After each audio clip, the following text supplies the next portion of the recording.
suddenly noticed a mound of dirt had been dug next to our garage.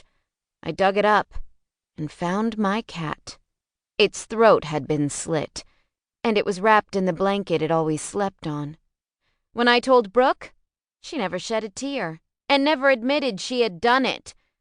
But I knew she was the one who had killed it. Believe me, she's the true psychopath. Do what you have to do. Shade gave a brief nod before asking, "What about your nephew?" "He'll still have a father, who'll be better off without Brooke. Besides, it's only a matter of time before she hurts one of them if they get in her way." "I can't wait long.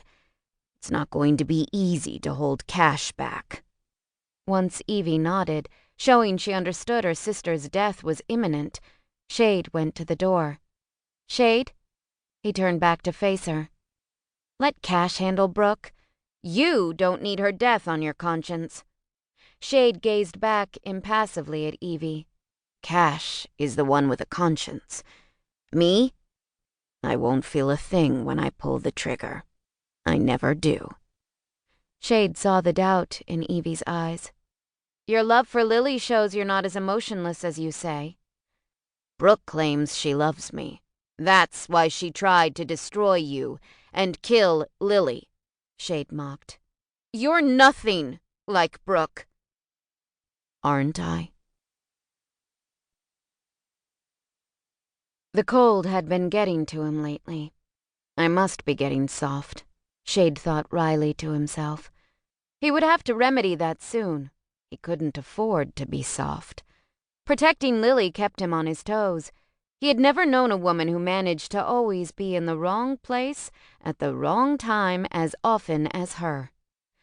She needed his skills and strength to keep her safe, and keeping Lily safe was his #1 priority.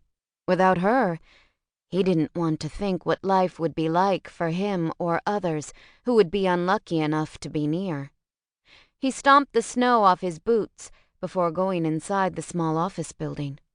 It was late enough that there wouldn't be anyone to see him enter. Making his way to the office of Knox's wife, he bent over the lock, taking a few minutes to open the door. Then, sliding inside, he made his way into her private office and went to the window which gave him the view he had come to observe. As he watched Brooke lay her son down in his crib to sleep, in hindsight, Shade thought, he should have known Lily would change his life. It had taken 2 women to satisfy him the night after seeing her for the first time, and then hours before he could purge her from his mind enough to sleep. And that had only been the beginning. Standing in the darkness, staring at the church across the street, his mind played back over the series of events that had led him to that place in time. Chapter 1. "What are you staring at?" Razor asked, turning away from the sheriff, who was pretending he didn't know them while inspecting their motorcycles. Shade nodded toward the 2 women standing on the sidewalk across the street. His dick grew hard while staring at the young woman delicately eating an ice cream cone, imagining her tongue flicking against his cock as she sucked on him. A low whistle had Shade glancing at Razor, who was staring as avidly as he was. A reaction he had never had before flooded through his bloodstream. At first, he didn't recognize it, but the longer Razor stared, the feeling became stronger. Possession. Shade managed to gather control long enough to notice the details of the woman who had stopped his breath.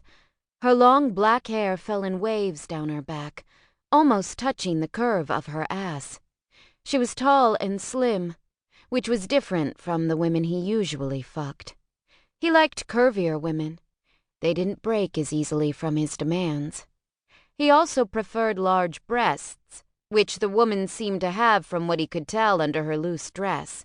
What held his attention, though, were the violet eyes which seemed to hold a wealth of pain he wanted to soothe away. "Damn! I need to take that ice cream away and give her something better to lick," Razor hissed, in a lust-thickened voice. Shade stared at him sharply, about to slam his fist into his face. "Wonder if that blonde hair is real, or if she dyes it?" Shade's fear